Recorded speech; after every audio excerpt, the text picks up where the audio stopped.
par le respect que vous nous conférez, vous nous faites la preuve de votre respect pour la personne humaine. Merci, chers collègues. La parole est à notre collègue Mamadou Lamine Diallo. Mohamed Aïb Dafé, le suivant.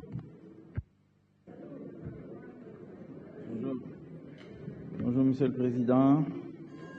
Merci beaucoup. Assalamu alaikum. Monsieur le ministre,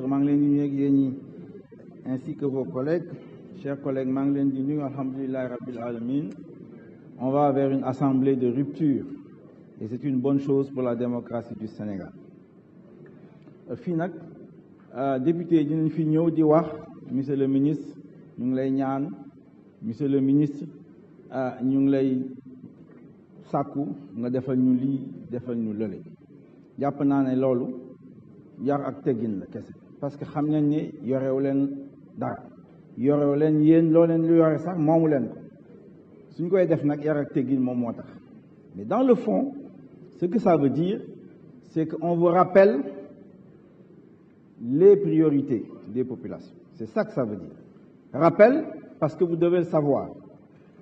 Rappel, parce que vous avez les moyens de le savoir vous-même, avec l'administration, avec l'ENEA, avec les moyens, évidemment, dont vous disposez. C'est cela que ça veut dire. Mais parmi ces priorités-là, vous choisissez ce que vous voulez. Par exemple, 60 milliards pour l'avion du président, ça aurait pu servir à couvrir les abris provisoires de la région de Sédhiou.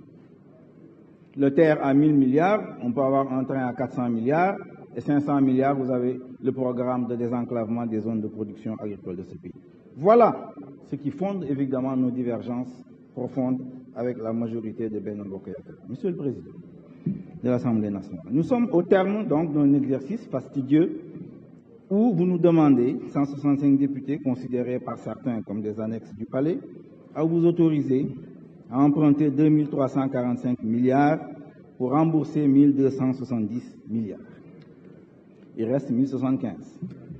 Et ensuite, des dons de 278 milliards d'un côté. Par ailleurs, vous nous imposez des recettes hypothétiques de 3640 milliards pour lesquelles vous allez payer à 171 000 fonctionnaires et assimilés, 1273 milliards. Vous prétendez acheter des fournitures de bureaux, du carburant, subvention des catégories sociales pour 1679 milliards et rembourser le service de la dette pour 424 milliards. Soit au total, 1339 milliards il vous reste pour 15 millions de Sénégalais, puisque vous avez dit que les 171, chacun en 7 dépendants, donc si vous les enlevez des 17 milliards que nous sommes, 17 millions que nous sommes, il reste 15 millions. Donc au total, voilà votre budget, 1335 milliards pour 15 800 Sénégalais. 15 800 Sénégalais. Ce système, c'est un système à entonnoir, à 10%. 10%, 200 000 à 300 000 Sénégalais, comme vous savez, viennent sur le marché du travail, vous ne leur donnez que 10%. C'est cela, les 10% dont je vous parle. Et pourtant, au total, sur la période, le régime aura reçu 45 000 milliards au moins. Et de la diaspora, en soutien 15 000 milliards pour produire au total, au finish, 2 millions de chômeurs. Voilà le trou noir dans lequel nous nous trouvons.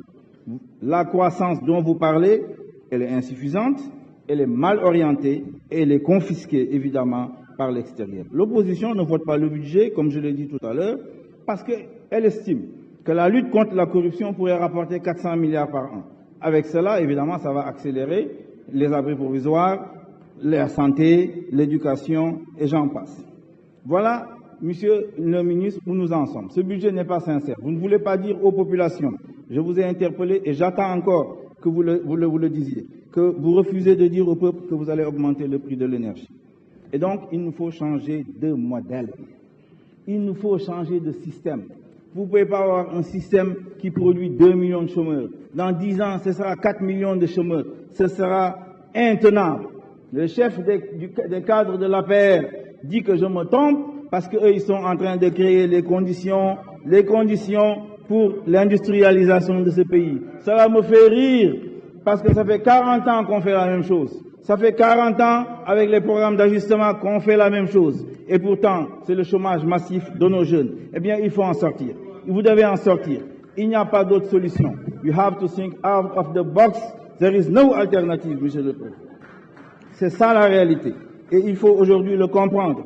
Si vous ne le faites pas, contrairement à ce que vous dites, si vous créez ces conditions-là, comme vous dites, eh bien, c'est la main bien visible, soit de la corruption, soit des offres spontanées, ou alors, beaucoup plus grave, des stratégies des grandes puissances qui vous guident.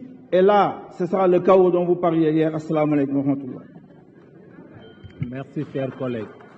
La parole est à Mohamed Aïb Dafé. Cher Sec, le suivant.